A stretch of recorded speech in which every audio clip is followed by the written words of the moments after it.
Yo, what's up, everybody? This is Nick Big Sign with the Growth Network. Coming to you live, doing a little bit of research on Xpeng electric vehicle stock. Xpeng electric vehicle stock. Let's see if it keeps up with NEO. I'm invested in NEO, thinking about doing a little bit investing in Xpeng. Let's see what it's about. They say it's the next Tesla.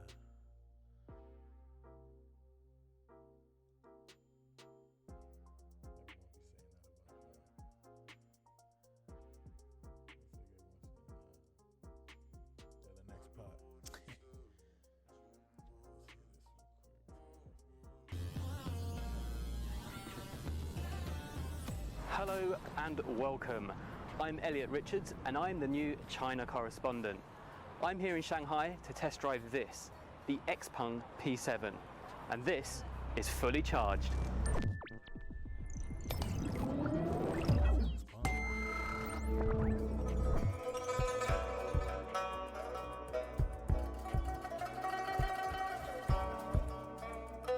Just before we get to the P7 review, let me give you a little bit of context in about 30 seconds about me.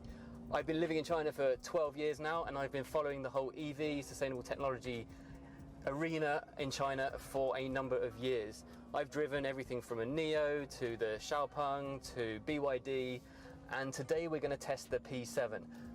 We're actually sat in my Xpeng G3, the very first car from Xpeng, and we're going to do a review on this car in another episode soon, but let's go and see what the P7 is like. I was lucky enough to get 2 goes in the P7. First test was around a predetermined track, then later on in this video I get to go on public roads to really see how it feels and handles in everyday conditions. Oh, I think you can see from the profile here, it's quite a good looking car. 19-inch wheels, huge range, 706 kilometers NEDC, mind you, and a very attractive package. This really does take Chinese cars to the next level. And this is from a company which 2 years ago didn't have any cars out. So this is the front end of the P7, and this is a whole light bar along here. Now you can program it inside the car. There's a number of different settings to light up, like do this, like Kit in Knight Rider, but the actual proper lights are here. These are just fancy lights, I suppose. The front of the car is very similar to the G3. The front of the G3 is quite similar, the black area. And there's actually front boot space, but they've got 440 litres of boot space in the back. It's very deep, and you can fit a lot of stuff in there. A couple of other things is this has a liquid-cooled battery, and it's got something called Sentinel mode, very similar to Tesla in that respect. And I think you'll agree that this is a very good looking package. Now, this is the performance version. The basic version still has the same battery pack. I think it's only got 2-wheel drive instead of 4-wheel drive. And essentially that starts at about £26,000 for this. So beating the Model 3 over there, and really very competitive value for money. This is the performance version. This is £36,000, that's 4-wheel drive, extra horsepower. It's got about 460 horsepower in total. What this car is really set up for is the inside.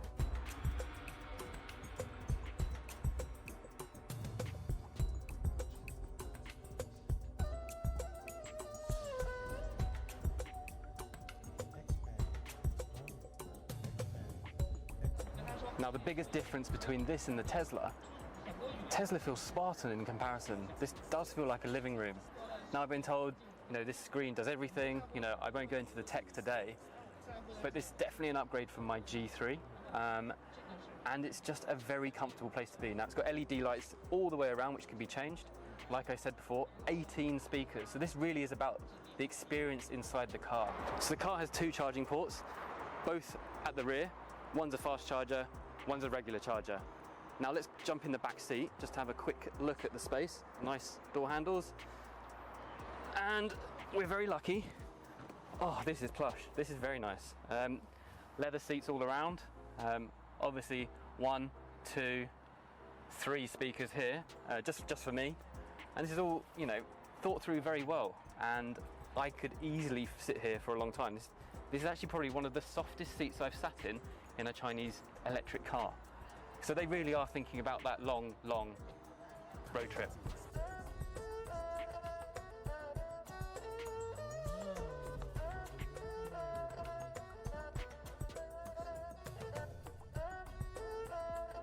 One thing a little bit different about China is how they're selling the car. This is an exclusive customer preview day, and there's a Tesla Model 3 behind us. And there's a guy going around with a speaker telling the customers, Tesla doesn't have this, P7 does have this. Quite a unique way to sell cars in China, don't you think?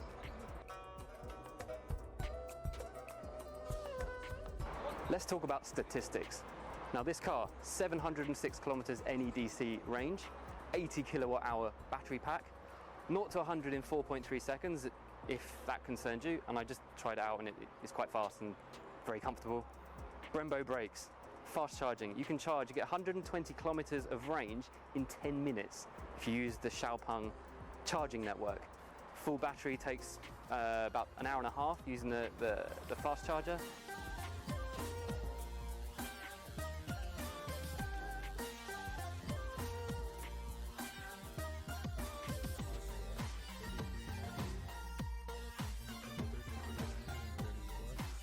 Okay, so here we are in the Xpeng P7. This is my second drive. We've got 1 minute to test drive it around the circuit. We're in sports mode, so here we go. Put the foot down. 4.3 seconds to 100. Brembo brakes at the front to slow you down. There you go. That was quite exciting. Now we've got the sat nav going, so this is an advanced. Let's do a slalom.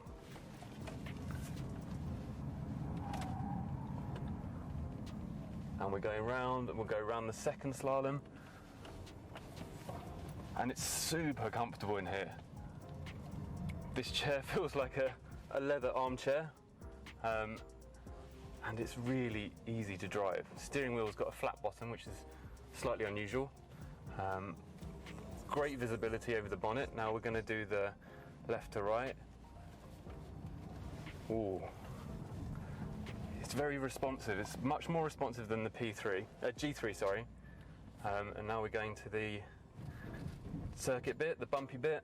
Now we're almost at the end. We're almost finished our little test drive. 80 kilowatt hour battery pack. This is the performance version. It costs about £37,000.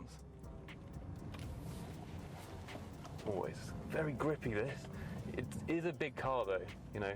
It's not a small car. It's bigger than the Model 3, which you'll probably see over there, which they're comparing it to.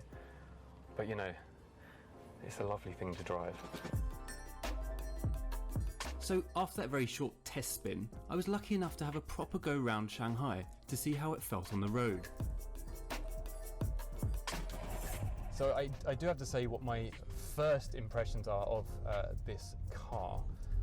And the first impression I do have is that the seat is ridiculously comfortable. I haven't ever been so comfortable in, one, a car, or two, an electric car. This is taking comfort to another level. Where are we going? Let's go this way, if we can. And, oh, that is smooth and it is very fast. But we're not going to go too fast today because there's lots of speed bumps. Okay, that was fast. Now, now the brakes are really good actually. I would say that my G3 brakes are actually quite grabby and the car is lurching like that. But with this car, it's much smoother. And that's kind of what summarizes this car, is that it's very smooth and easy to drive. So this is a car, one, built for performance, but two, built for those long journeys. And you want to be in comfort and you want to easily drive this. So this currently has L2.5 self-driving capabilities. L3 self-driving will come this Christmas. And that's full self-driving mode. I think there's some laws which need to change slightly in China, but it's coming this year. Now, you know, it does have all the speakers, it has the ambient lighting. You know, this is built for cruising. This is built for, you know, just relaxing, sitting back, sticking on cruise control, sticking on L3 driving capabilities and just leaving it and listening to the music. It has to be probably the most refined electric car that I have been in. Now, I'm struggling to think of superlatives here because it is incredible value for money when you think about it. So the base version, this is not the base version, is at £26,000, so 220,000 RMB. The version this is the performance version, is 333,000 RMB after subsidies. That is still very good value for money and really does put it in Tesla Model 3 category. I've got a straight bit here. Oh, sticker's falling off. But it's not so fast that I feel like, oh, sick. It's comfortably fast. It's rapid, very rapid to overtake. One thing I would say, this is quite a large car, and you know, I think it is bigger than the Model 3. So not, for me, not ideal. I live in quite a tight housing compound in downtown Shanghai. You know, this is a big car. It's going to be relatively difficult to park. However, it does have the self-parking ability. So that does make it very attractive. I mean, so really what I'm saying with this car, so this is, you know, this is a car produced by a company who most people have not heard of, who have only been around for a few years and have produced a car of this quality. Now, I drive the G3, as I've said multiple times, and I haven't had any complaints so far. I've had 5,000 kilometers, nothing's broken, it drives fine, it's super comfortable. There's really nothing to complain about or worry about. And I think this goes such a long way to changing people's perceptions about Chinese cars and Chinese electric cars, which is really fantastic, because when this goes to Europe, this will be one of the first EVs to go to Europe. And I think that it's so important to make that good first impression, because every single manufacturer, Chinese manufacturer who's gone to Europe has failed. Every single one. There hasn't been a single success story. But I think with this car, this really changes the game, and this really does bring another option to people who are looking for a electric sedan with a long range. You know, I've driven a lot of Chinese electric cars over the years, you know, from the very high-end sort of Neo cars, which are about £50,000, you know, big Jeeps with 500-600 kilometers of range. But this is probably the nicest experience in here. Now, I'd say in terms of like the chassis, it's really very responsive and quite stiff, and you can really feel that the batteries are all on the floor, and it really keeps it planted to the road. You know, I'm struggling at the moment to find much to criticize about this car, especially for that money. It's just, you know, this is £26,000.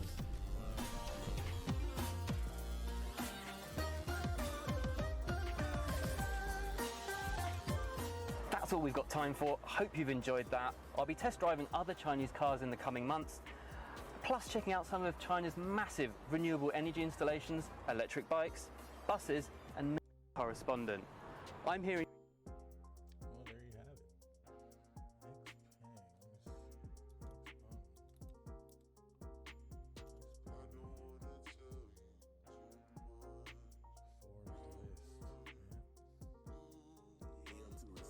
Stock prices of major U.S. listed Chinese electric vehicles manufacturers soared on Monday as they reported strong deliveries for October. NIO, one of the largest EV startups in China, saw its stock soar.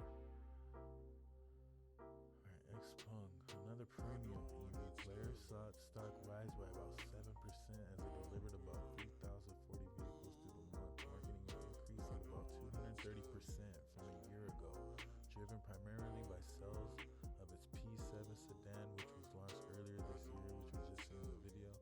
However, deliveries were slightly lower month over month. Li Auto, a company that sells EVs that also has a small gasoline engine, said that it delivered 3,692 of Li 1 SUVs in October, marking a month-over-month increase of about 5%. Dang, so Xpeng, Li, and NIO, that's like getting Tesla workhorse right now. They're all good stock Automotive.com, Big Silencer.